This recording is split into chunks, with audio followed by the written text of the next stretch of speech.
Hi guys! Another unboxing ng ating regular supplies para kay Baby Paul Kimwell. Ayan.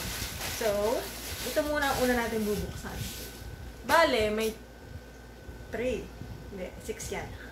3 boxes para sa unboxing today. Ayan. Ang una natin bubuksan ay ito. Ito. Yeah! Ayan! Ito siya. Ang seller ay Unilove.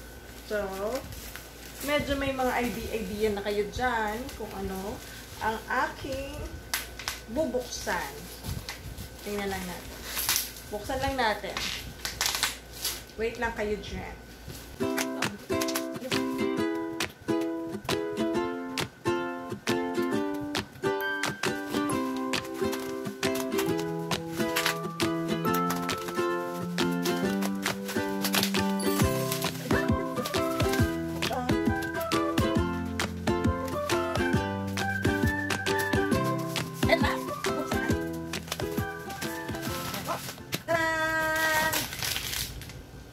Unilove Baby Wipes. Wet wipes siya na powder scent na 80 sheets ang laman.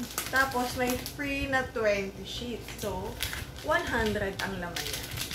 So, ito yun. May ganito siya. Yan. Malalaki yung ano niya. Malalaki yung pagka-wipes niya. Kaya gusto ko tong wipes na to. So, ang binili ko ay sa 2 Tagalog. 3. Dito na lang pala. 1, 2, 3, 4,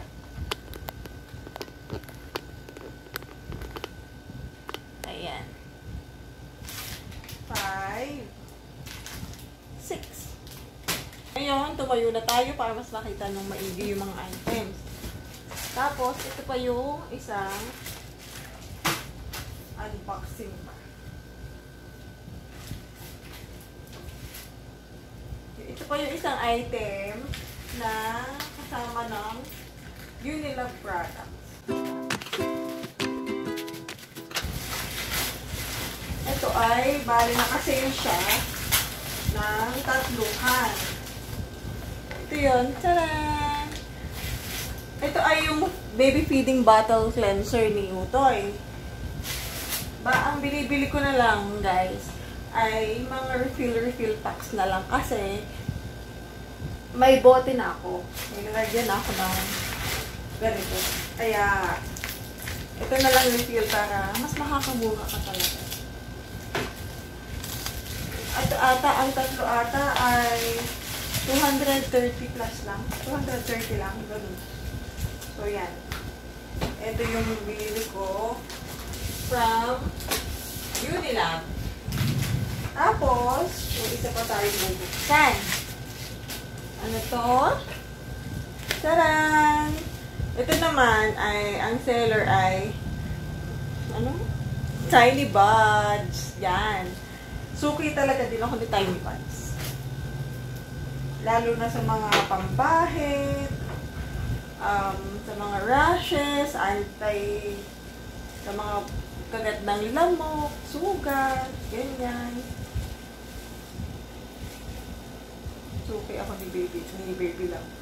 Ni Tiny Buds. So, ayan, bubuksan na natin.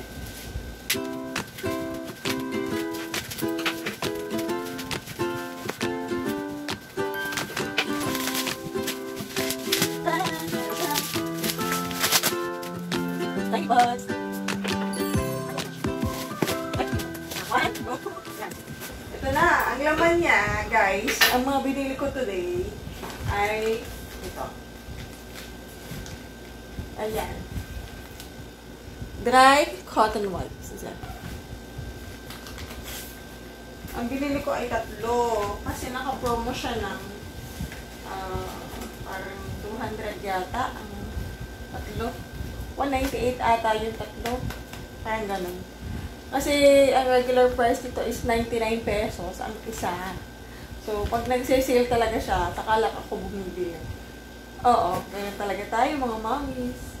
Pag mga sale. Ayan. So, yan, 3. Ang isa pang binili ko ay ito naman.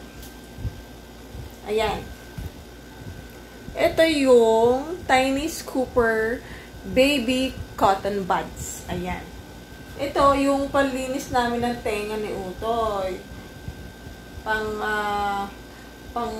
tutuli. Pero natatakot pa ako na magtanggal ng tuli ni Utoy. So, ang nagtanggal last time ay yung hipag ko. Kasi sanay siyang maglinis ng tenga ng baby. Lalo't may baby na din siya. So, yun. Yung kabila namang side, pinanglilinis namin sa sa halimbawa sa ilong, yung may mga konti-konti, ganyan. Pero sa labas lang. Hindi na masyado sa loob kasi baka biglang lumikot. So, yun ang iniiwasan natin. Ang isa pa, ito na, ipakita ko na ito last time. Kasi nag-purchase ko na to. Ngayon, paubos na, kaya bumili ulit ako. Ito siya.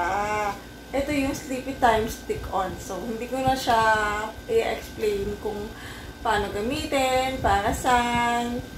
Kasi, na-i-vlog ko na to last time. So, panoodin nyo na lang yung isa kong vlog tungkol dito. So, yun. Ang last natin na i-unbox ay ito. Ayan. Bale, hindi siya, yung iba dito, hindi regular supplies ni Utoy. Bale, yung nagustuhan ko siyang bilhin para sa kanya. Actually, ngayon, parang gusto ko na bilhin palagi yung para sa kanya, para kay baby. Ayan. Yung lagi na gusto ko bilhin. So, ito. Taran! Ayan na. Ang supplier. Ang seller po nito ay si Kangaroo Mom. Meron din ito sa Lazada. Sa Lazada kasi dito. Ngayon, ang mga pinag-face ko sa kanya, madami silang products. Mga pang babies. Sobrang dami. Dami ito pag-pipilihan. Ito ay yung kung tawagin dito sa Batangas ay mamis. Yan. Ito yung towel sa likod ni baby para may pangasip-sip ng pawis sa likod niya. Ayan. Ang binili ko is 4. Yan. May iba-iba silang design. Ang gaganda ng design nila. 4 lang yung binili ko kasi may existing naman ako doon sa bahay na 3 ata. 3 lang eh. Kaya nagdagdag ako. So yun. Ito yun. Ito namang next ay bonnet. Sana magustuhan niya kasi ayaw niya na magsuot ng ganito. So, itatry natin kung hindi niya tatanggalin. Isa lang yung binili ko. Tapos, eto siya.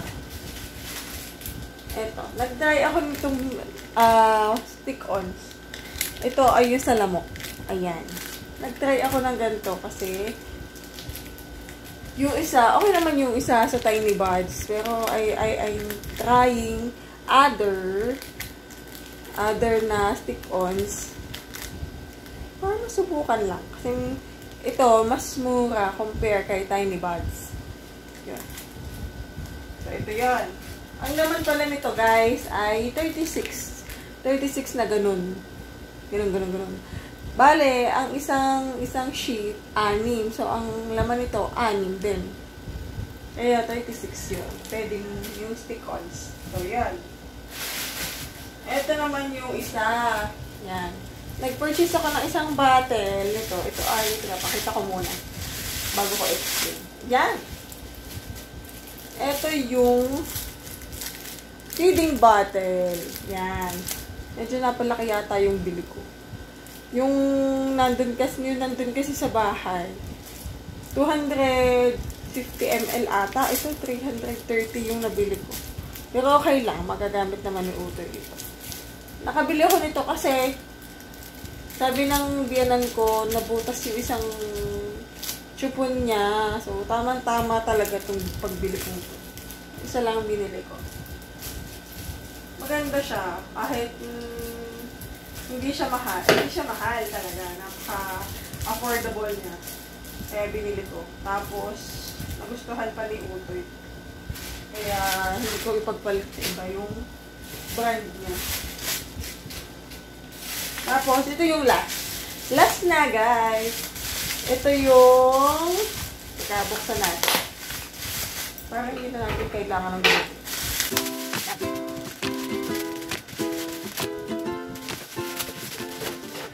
Actually, guys, na-vlog ko na rin to last time. Kaya, slight lang na i-explain ko. Ito na siya. Ayan. Yung iba yung seller na nakuhanan ko. Sa Kangaroo Mom ako nakakuha. Pero kahit sa ang seller, kumukuha ko basta may mga ganito. Kasi sobrang safe naman siyang gamitin. Ito siya. May tatak din siya ng Kangaroo Mom. Nakakatuwa. Electric mosquito liquid. Ayan. Hindi siya tawag doon. Hindi matapang yung amoy niya. Actually, parang wala siyang amoy. Pero napaka-effective niya kasi nababawasan talaga yung lamok, lalo na sa gabi. So, ngayon, ang kailangan talaga dito, close yung room. Sa mga close na room, mas ma-feel mo yung effectiveness niya. Kasi kapag open, yung nasa, halimbawa sa salas mo ilalagay, open yun, bukas ang pinto, bintana, hindi mo masyadong ma-feel yung effectiveness niya kasi kailangan na sarado yung kwarto. So, mas maganda, pinakamaganda siyang gamitin sa gabi. Yun yung experience ko, guys. Ayan, ang binili ko pala ay 5. 1, 2, 3, 4, 5. Yung isa. 4, 5. Ayan. So, yan. Thank you guys for watching. Ito na yung mga binili ko. Medyo madami ngayon, Nakakatuwa. So, guys, thank you. Bye!